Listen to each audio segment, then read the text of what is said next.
Hello, and welcome to another edition of Ehlers Elite Interviews. I'm Christopher Ehlers. And I'm Amber Ehlers, and together we are local realtor team with Keller Williams Innovate. We are sponsors for parkbench.com, a site committed to promoting local businesses and keeping you informed about the events in your community. Without further ado, we really hope you enjoy this interview.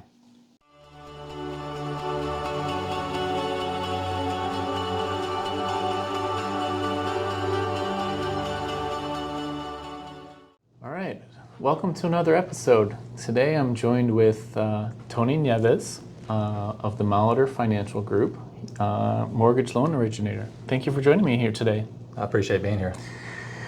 We were talking offline that you had a really interesting story about how you became a mortgage lender. Would you mind sharing that story? Yeah. I had one foot out of Illinois, so I was essentially moving. And I met two guys that owned a business, and they were my students. So I teach concealed carry. And one thing led to another. I guess that's the Cliff Notes version of it. It sounded so much better behind the scenes. Well, they in front of offered a camera you, and I'm nervous. They offered you a job with no experience. You must have really impressed them. They got to see me in my element. They saw you in your element. Because if I would have sat in for an interview, I would have been like, "Hey, how you doing?" It would have been a disaster. But they were obviously very impressed with you. So and in a very short amount of time, you became ready to pass the test and rock and roll. Stayed in Illinois. Yeah, I was actually really impressed with them and the company that they run and the processes that they do and their focus and the goals that they wanted to attain with regards to how they kind of fold into the whole real estate industry. So because we're the liaison to the investors and to the banks for our clients. Yeah, can you tell me a little bit more about the Molitor Financial Group? Yeah, we are a customer service-based company. Our sole focus is to create a referable experience. And our goal is to make sure that these investors and banks that we work with, we have a pretty sizable roster that we work with, and it's all on the wholesale side as opposed to the retail side. So our goal is to make sure that they put their best foot forward so that they can fit into the proverbial box or parameters of our clients as opposed to vice versa. So which you'll find on the retail side. So can you talk a little bit more about what's the difference between wholesaler and retail lenders? Retail lender would be an individual who works for the pricing desk of a specific bank or investor. They only have their product that they're offering, and it's not really a suited fit or specific fit to our clients. Our clients need to be able to look at things on the wholesale side and have again, investors and banks come and fit their parameters so that they have the ability to shop. So, and that's the difference between wholesale and retail is we give the clients the ability to shop. It's of course under one door, but it's a single credit pull, and we essentially make them put their best foot forward, specific to their needs. We live in a crazy market time right now with housing going up, mortgage rates going up. What would you say to a hesitant buyer that was, saying, "Oh, I'm just going to wait until everything cools off"? What advice would you give to them about whether they should wait or whether they shouldn't? It depends on their situation. So, because there are several variables that come into play. So, if they're renters and they have the ability to get out of their lease, weigh the options of what your monthly payment is going to be. But if they are renters and they have the ability to do so and exit with no penalties, then it would be advantageous actually to get into something where they're actually building equity. So real estate is one of the best ways to build wealth. And not only that, you get to write your interest off. So what a lot of people don't realize is that all the time when we receive our check, we have been classically conditioned to just accept the fact that government literally takes 30%. Sets it aside. There are mechanisms that we have available to us, and one is through real estate by writing off your interest. So, which means that you get an opportunity to get that money back. Why not take it? So you're purchasing an appreciating asset, which means that that value is going to go up. It's going to add to your net wealth or your net worth. And on top of that, you're building equity too, which gives you the ability to eventually, someday, pull money from it. And if the rates go down, what would you do then? They'll be refinancing. Right. So, and not only that, I mean, what a lot of people got into is a habit last 2 years of literally taking away the fundamentals of smart purchasing. Oh, interest rates are at 2.5, 3.5. What is the highest dollar amount that I can actually purchase? Forgetting that we need to focus on a comfortable monthly payment. Sure. And so everybody's like, oh, well, interest rates are low. You know what? Later on, I'll do something where I can actually make more money. And it's just like, what if we run into a situation where you end up getting fired or laid off, or a company gets absorbed into another company and they realize that they don't need your department? So focus on a comfortable monthly payment. And if we have the ability to refinance you out of it, well, great. You're already paying this comfortable monthly payment. So if we can reduce your monthly payment by a little bit, you can either continue paying that and the residual goes to, or the difference goes to your equity or the principal balance, or you can just take the savings from there and you can invest into something that would give you a better rate of return than your home. Can you talk a little bit about the many different mortgage types that are available? We have FHA, conventional, VA, and USDA. So here in the Chicagoland area, if you're generally west of Route 47 or south of 80, you're looking at USDA. So that's farmland country. But your VA, that's for our veterans. And personally, I think it's one of the best loans. I mean, it's a reduced interest rate and no MI, and you can finance it 100% and even slightly a little more. So, I mean, it's a great option. FHA is for getting your foot in the door, and conventional is I wouldn't say really the way to go, but it minimizes costs. So there's a product for everybody depending on your situation, and that's the main goal. Really, is to get a solid foothold or foundation of where you're at financially, so that we can strategize on what would be the best options to help you attain your short and long-term financial goals with this purchase. What would be your advice for a first-time home buyer as far as how much money they should have banked up before they're ready to seriously be purchasing a home?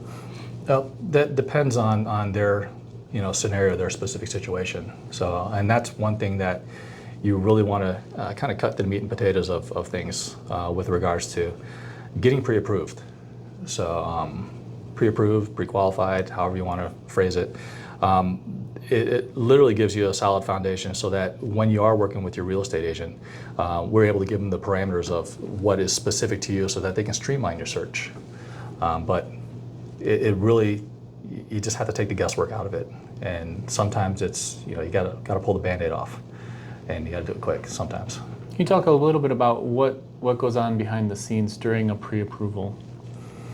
We're looking for assets, income, and liabilities. That card note, credit card payments. And what we need to do is we need to isolate what your debt to ratio or income ratio is, because there are parameters or maximum ratio limits for folks to shop at or within. And once we're actually able to establish how much you're actually able to comfortably pay on a monthly basis, then we can actually focus on, hey, well, this is the purchase price that you should be looking at. We want to keep property taxes at or below this level. And if we're looking for a condo or a townhome, then we want to take into account the fact that there's going to be homeowners association dues or HOA dues.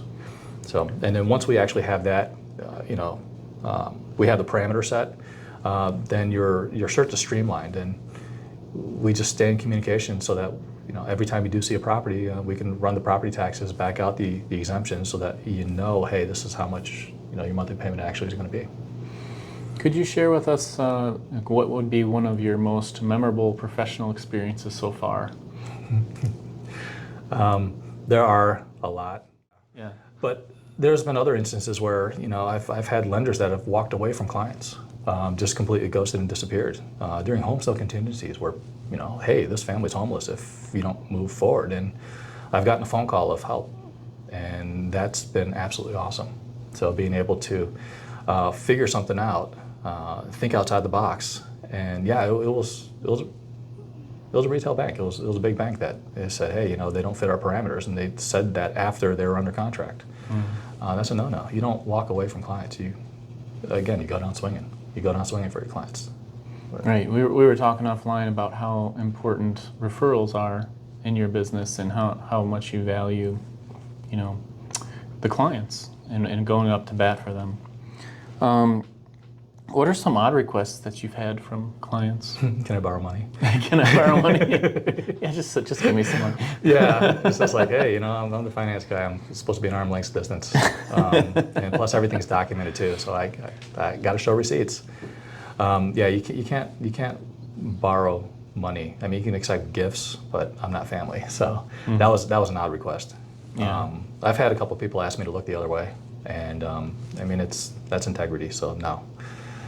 So it's people. A lot of times people try to see what they can get away with, or they're just testing your resolve, and so you just honesty, integrity through transparency. That's how you have to operate and function. That's good. What are some of your greatest challenges doing what you do? Myself. What do you mean? Procrastination. So I came from an industry and from a work life of 9 to 5, 9 o'clock, and then you cut out at 5. And this is the complete opposite. So I have to be available when people are not working. And I can definitely vouch that you have been. I've met you a couple times. It's always been off hours and getting emails and texts at strange times. So it's been very appreciative that you are so responsive during non-business hours. Yeah. I mean, the one thing that you're wanting and clients are wanting is they want availability, reliability, and credibility. What is something that you wish the general public had more knowledge of in your industry? That's a double-edged sword. So, yeah.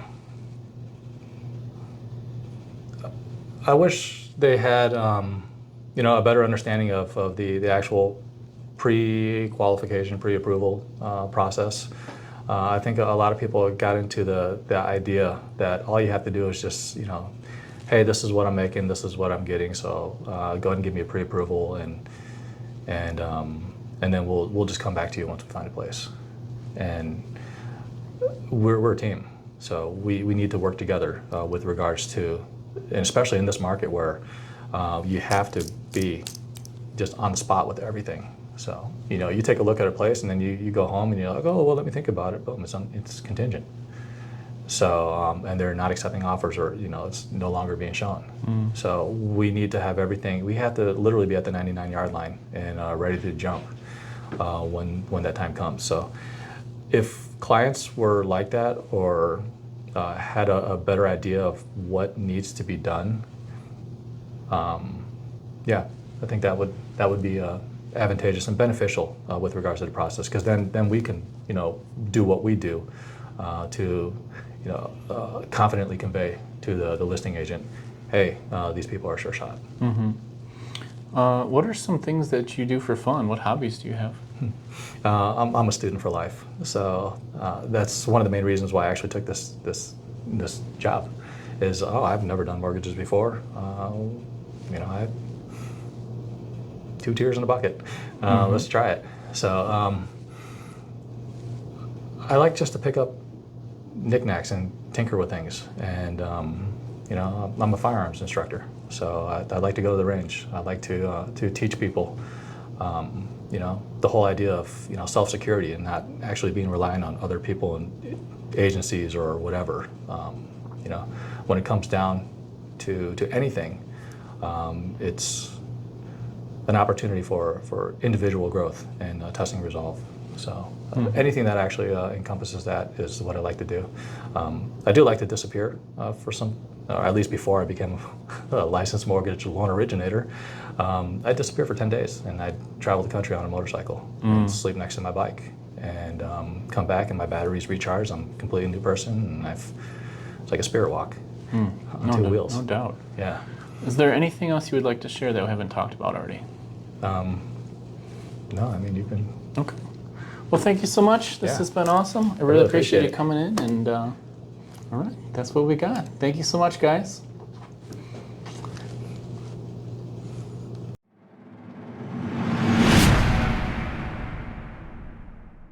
Thanks for watching. If you have a suggestion for a person of interest or a local business that you want us to interview next, Or if you know anyone that is looking to move in or move out of the area, please let us know.